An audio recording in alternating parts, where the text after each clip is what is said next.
We should just tell the truth quickly. They're going to cut us off. There are some really bad things going on here. We cannot accept a culture of silence. We have some breaking news right now. Moments ago, UBA's national feed abruptly cut to a test pattern. We have to stay together on this. All the attention is going to land on me. Careful what you wish for, right? Start spreading the news.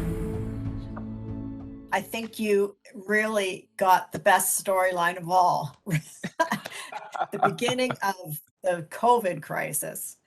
So, Right. you know, tell me what it was like to be, you're delivering this message that is, turns out it's going to impact us for a couple of years, just about.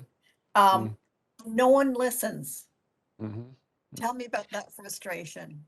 Well, I feel like, you know, Daniel does deliver the message, but he's in recognizing or seeing it come along as well, right? Throughout the episodes, he goes deeper and deeper into it, and he has his own moments of like, oh my God, and you know, and trying to warn them of what's going on. And the funny part is, it's, you know, Daniel is kind of this sort of harbinger, just sort of, you know, telling them so many things. He's a truth teller. He's a truth teller about COVID. He's a truth teller about the systemic racism that he finds within the morning show.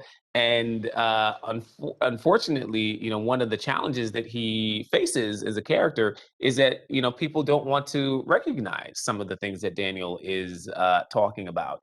And so for me, it was, first of all, it's juicy material to play. I always love the writing that Carrie Aaron provides for this show. And, you know, it relates to true life that, you know, people did not want to hear about COVID, and people, they're, you know, COVID deniers. And, you know, sometimes, a lot of times, people don't want to deal or acknowledge systemic racism.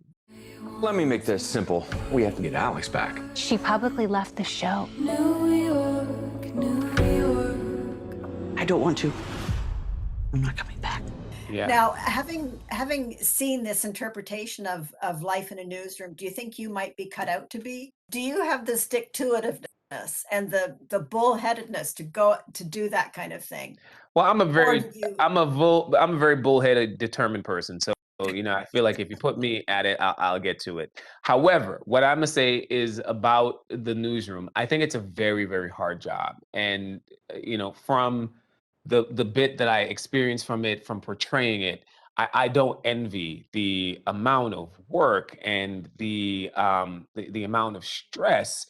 And also something that I really admire about news journalists is this ability to, you know, report on something that is impacting their lives as well. But then you have to put on some sort of professional face or whatever it is in order to give the story to that other person.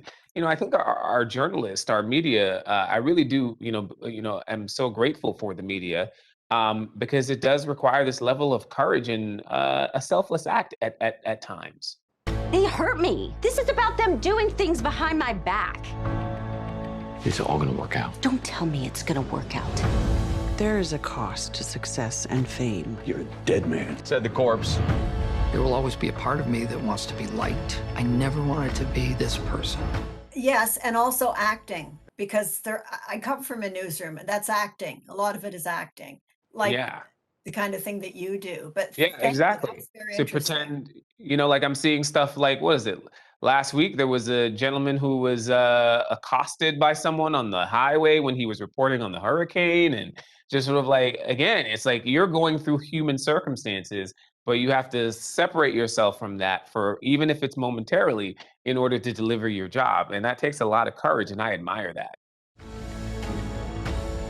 Everything changed in a minute. The whole world changed. I thought we were a team. Honestly, Bradley, a friendship with you seems like a bountiful journey. If I can. You talked to Mitch. Did he tell you that? People deserve to know the truth. Nobody likes to gossip. There's been a lot written about the morning show and a lust for ratings that made even the worst behavior permissible. Do you feel that the important issues have been addressed? It's up to you.